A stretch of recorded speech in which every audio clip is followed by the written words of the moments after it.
नमस्कार बंधुरा आज के आमी पनीरेर एक रेसिपि करब आलू पनीरेर डालना।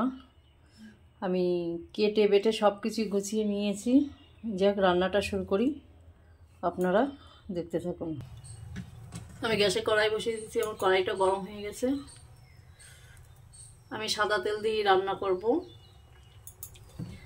कड़ाईते तेल दिए दिलाम।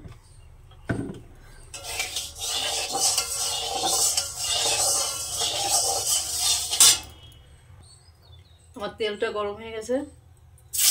আমি প্রথমে পনিরটা ভেজে নেব।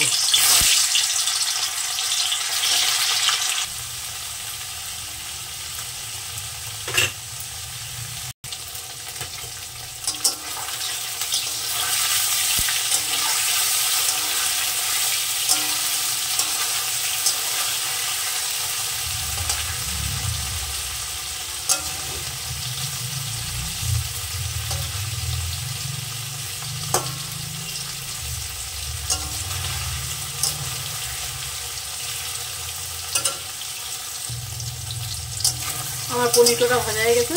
আমি পনির কটাকে নামিয়ে নেব। এই তেলের মধ্যে আমি আলু কটাকে ভেজে নেব।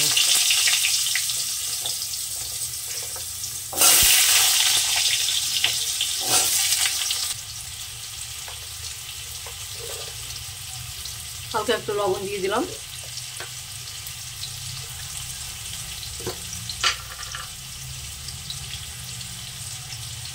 একটু হলুদ দিয়ে দিলাম।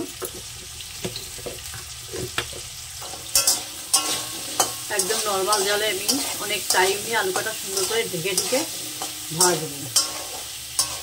আলুটা একটু ঢাকা দিয়ে দেবো। ঢাকা দিয়ে একদম নরমাল জলে আমি একটু টাইম নিয়ে আলুটা ভাজবো।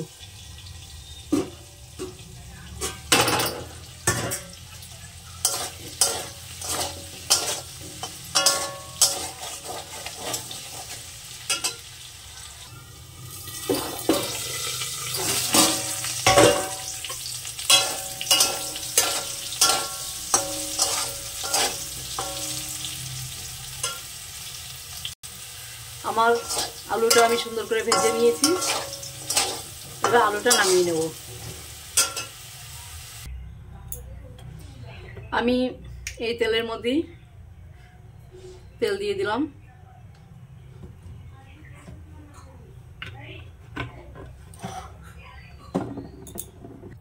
আমি ফোড়নে দিলাম একটা শুকনো লঙ্কা, 3টে এলাচ ফাটিয়ে দিলাম, 3টে লবঙ্গ, একটু তেজপাতা, একটু দারচিনি,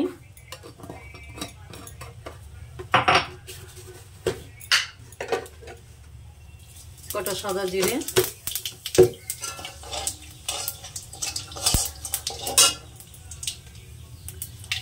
টমেটো বাটি নিয়ে আমি ঘষে নিয়েছি।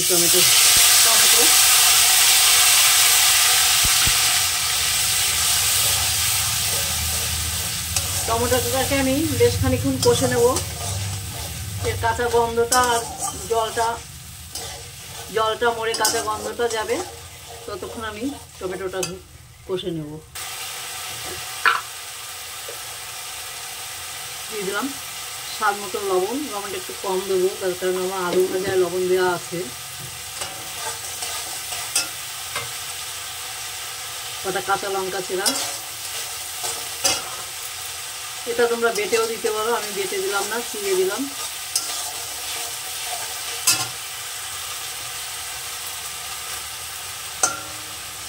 দিয়ে দিলাম আদা বাটা, একটু জিরে বাটা, আদা আর জিরে বাটা দিলাম। আবারও একটু মশলাটা কষে নেব।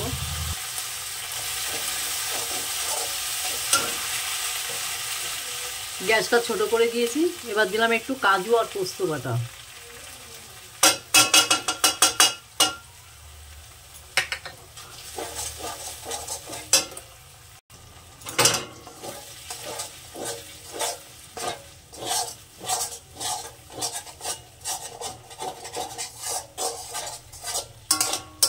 আবারও আমি 1 একদম গ্যাসটা ছোট করে দিয়েছি। আবার একটু সুন্দর করে কষে নেব।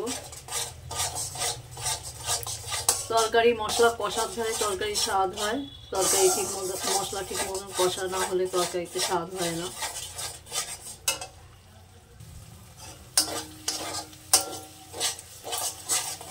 মশলাটা বেশ খানিকক্ষণ কষার পরে একটু টক দই ফাটিয়ে দিয়ে দিলাম। আবারও একটু মশলাটা কষে, একটু লাল লঙ্কার গুঁড়ো, এটা কিন্তু কালার করার জন্য, ঝালের জন্য না।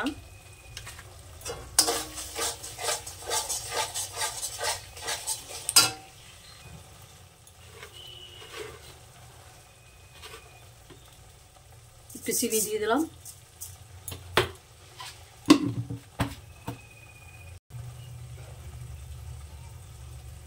হলুদ দিয়ে দিলাম।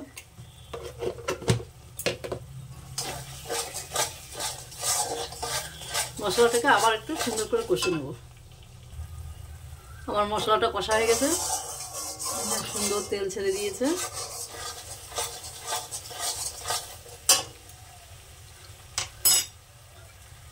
দিয়ে দিলাম জল।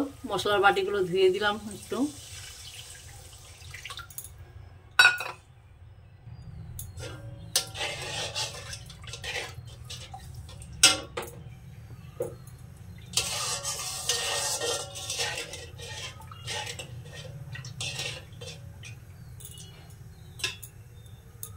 আমার ঝোলটা ফুটে উঠেছে।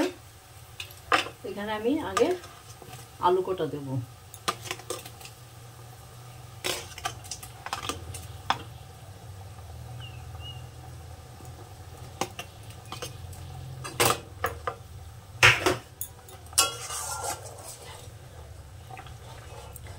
এক দু মিনিট ফুটিয়ে নিয়ে তারপরে আমি পরিয়ে দেবো।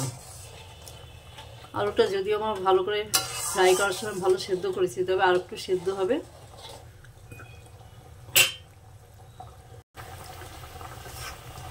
এবার এখানে আমি দিয়ে দিলাম পনির কোটা।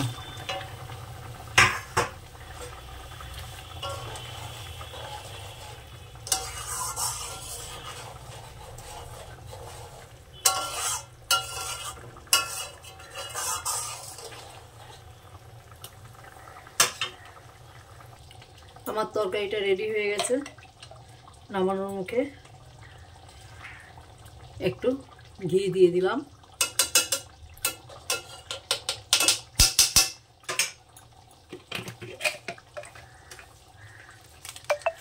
একটু গরম মশলা দিয়ে দিলাম।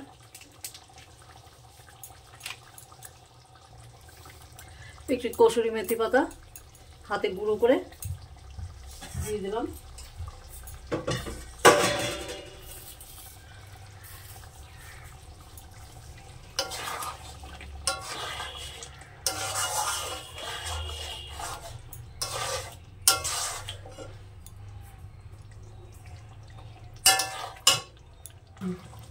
আমি আলু পনিরের ডালনা রেসিপি করলাম। আমার তরকারিটা হয়ে গেছে, আমি এবার নামিয়ে নেব। আমার আলু পনিরের ডালনা রেসিপিটা যদি কেউ ভালো থাকে, আমার চ্যানেলে যারা নতুন, ভালো লাগে আমার চ্যানেলে যারা নতুন তারা একটু সাবস্ক্রাইব করো, যারা পুরনো একটু লাইক শেয়ার কমেন্ট করো। একটু কমেন্ট করলে আমাদের রান্না করতে আরও বেশি ভালো লাগে। যাই হোক, একটা কমেন্ট মানে উৎসাহ দেওয়া রান্নার। আজ এই পর্যন্ত, নমস্কার।